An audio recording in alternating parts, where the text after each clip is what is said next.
Hello children, welcome to chemistry class. So today we are going to continue with our second chapter, is matter around us pure. In the previous class you have studied about the pure substances where we have discussed about elements and compounds, and now we are going to discuss about the impure substance, that is a mixture. Okay, what are elements? Elements are a form of matter. These are the substances which are made up of same kind of particles, and compounds are also made up of same kind of particles, but in these elements are chemically combined with each other. But in case of mixtures, mixtures are the substances in which there are two or more form of matter which are not chemically bonded. Okay, for example आपके घर में कोई नमकीन का mixture है, तो अगर उसके अंदर पीनट्स हैं, उसके अंदर आलू लच्छा है, उसके अंदर रेजन्स हैं, तो रेजन्स का भी टेस्ट आता है, पीनट्स का भी आता है और आलू लच्छे का भी आता है, विच मीन्स कि उनके अंदर कोई भी केमिकल रिएक्शन से वो बॉन्ड नहीं किए गए हैं. Every constituent has its unique chemical identity which is not lost. Okay, और अगर मैं आपसे कहूँ कि क्या उस नमकीन मिक्सचर में फिक्स्ड है कि कितने पीनट्स होंगे या कितने रेजन्स होंगे, so your answer will be no, which means कि मिक्सचर के अंदर केमिकल जो कंपाउंड प्रेजेंट हैं, जो एलिमेंट्स प्रेजेंट हैं, उनका कोई भी फिक्स्ड कॉम्पोजिशन नहीं होता है, वो रैंडमली मिक्स कर दिए गए होते हैं.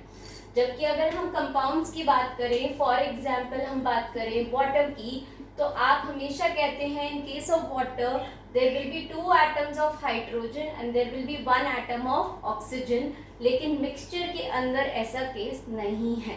So what are mixtures? Mixtures are the substances which is made up of one or more form of matter जिनकी composition fixed नहीं है. For example, आप water के अंदर sugar mix कर रहे हैं, तो कितना भी water और कितना भी sugar हो सकता है. There is no fixed composition for that. Okay, and there is no chemical bond present in the mixture, which means water and sugar are mixed. There is no chemical bond in it.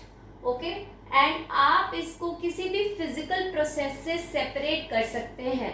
Physical process such as hand picking, evaporation या फिर sieving, ये सब क्या है? Filtration, sedimentation, ये सब क्या होते हैं? फिजिकल प्रोसेसेस बाय विच आप मिक्सचर्स को सेपरेट कर सकते हैं. ओके, सो मिक्सचर्स जो हैं वो दो तरीके के होते हैं. One is homogeneous and another is heterogeneous. Homogeneous mixtures को हम सॉल्यूशंस भी कहते हैं. And but what are homogeneous mixture? Homogeneous mixtures वो होते हैं जिन मिक्सचर में जब हम एक चीज़ को दूसरी चीज़ के साथ मिक्स करें तो इसकी जो कॉम्पोजिशन है थ्रू आउट क्या रहे? सेम रहे. फॉर एग्जाम्पल, आपने वाटर लिया एंड वाटर के अंदर यू हैव मिक्स शुगर, तो अगर मैं इसका एक स्पून टेस्ट करके देखूं तो वो भी वैसा ही मीठा होगा जितना ये कंप्लीट ग्लास, यानी कि ये जितने भी स्पून्स का बना हुआ हो उसके सेम मिठास होगी, which means it has the uniform composition through out. ऐसे सॉल्यूशंस या ऐसे मिक्सचर्स को हम क्या बोलते हैं? होमोजेनस. एंड हेट्रोजेनस के पास जो है यूनिफॉर्म कॉम्पोजिशन थ्रू आउट नहीं होती है. कैसी रहती है? Non uniform. फॉर एग्जाम्पल, मैंने आपको बोला कि आपने सैंड के साथ मिक्स कर दिए हैं आयरन नेल्स, तो कहीं पे सैंड ज़्यादा है, कहीं पे आयरन नेल्स हैं, कहीं पे सैंड है, कहीं पे आयरन नेल्स हैं, कोई यूनिफॉर्म कॉम्पोजिशन नहीं है. ऐसे मिक्सचर्स को हम क्या बोलते हैं? हेट्रोजेनस. इसके जो दो पार्ट्स हैं, one is colloids and another is suspensions. Okay, so today we are going to study only about solutions. Alright, मैं आपको इससे पहले दिखा देती हूँ. सी, ये आपके घर में कॉपर वायर्स जो होती हैं, ऐसे ये पीवीसी से कोटेड रहती हैं. अगर आप इसको निकाल के देखें तो यू कैन सी इसके अंदर काफ़ी सारी कॉपर वायर्स आपको मिल जाएंगी. ये थिन वायर्स हैं और ऑलरेडी हम डिस्कस कर चुके हैं कि कॉपर का मेटल हो या कोई भी एलिमेंट, हम मेटल्स के बारे में स्टडी कर रहे हैं. So they are lustrous and वो जो है they are ductile, that means they can be drawn into thin wires. All right, अब उसके बाद आपको कंपाउंड की बात बताऊं तो कंपाउंड जो कॉमनली आपके घर में मिल रहा है दैट इज शुगर और सॉल्ट.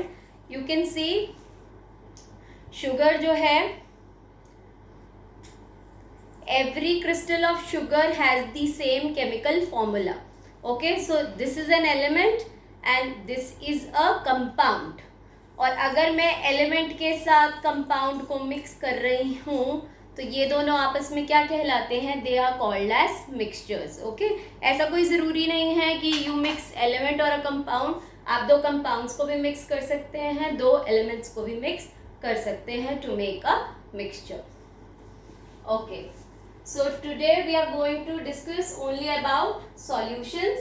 एंड सॉल्यूशंस के लिए जो प्रॉपर्टीज हम डिस्कस करेंगे वो हैं their size, boundary, separation and then Tyndall effect. Okay, so first one is size.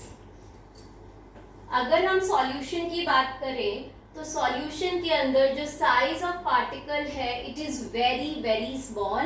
It is less than 1 nanometre. And nanometre किसके बराबर होता है? 1 nanometre is equal to 10⁻⁹ metre. Okay, ये इतना छोटा है साइज में that you can not see it with naked eyes. अब नेकेड आइज क्या होती हैं? Which means you are not using any instrument. कोई मैग्नीफाइंग ग्लास नहीं यूज किया है या माइक्रोस्कोप यूज नहीं किया है. So the size is very very small. Now boundary. अब बाउंड्री का क्या मतलब है? For example see this is a glass in which I have taken some Glucon D and I am adding water to it. Okay, now when I add water to it, see it gets completely mixed.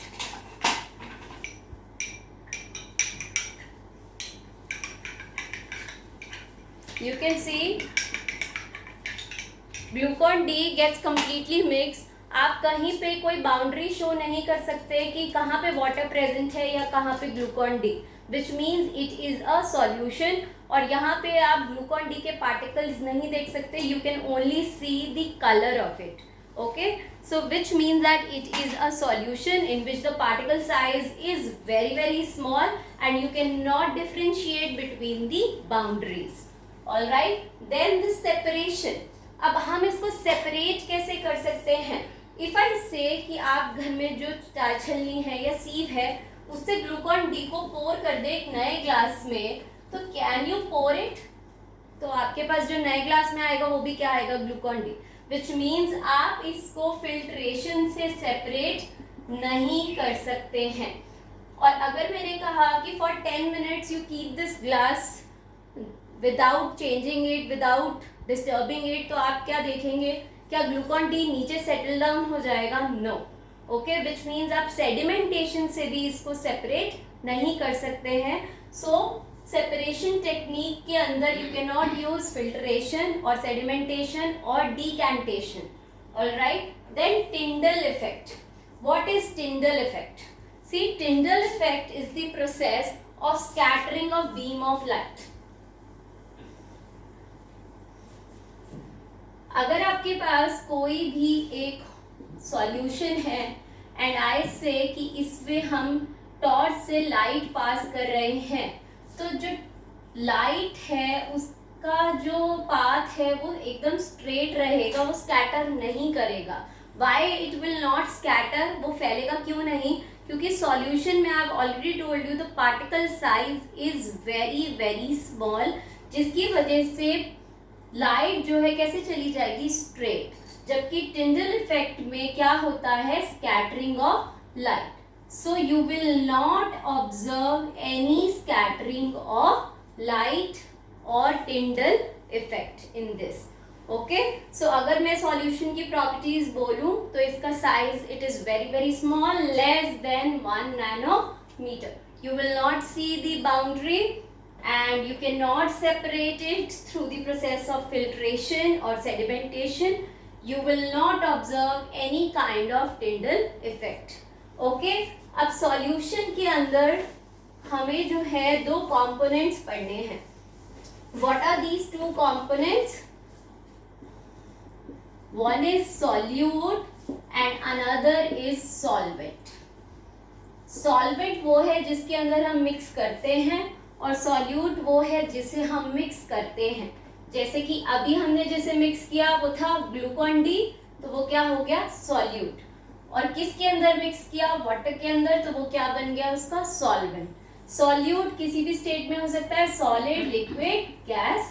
Solvent भी it can be solid, liquid और gas. इसके काफी सारे examples I have given you in the PDF. For example I am taking one example, tincture of iodine which is commonly use. जब भी आपको चोट लगती है तो एक एंटीसेप्टिक है which is generally use.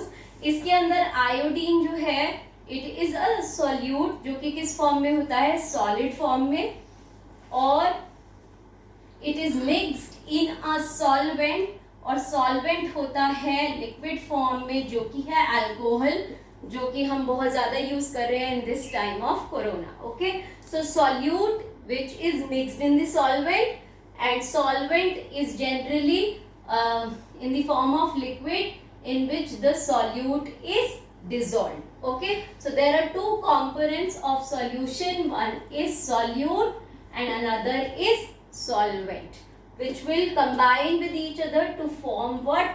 They form a solution. Okay, in the next class we'll study about the heterogeneous mixture. In case of any problem, you can contact me. Thank you.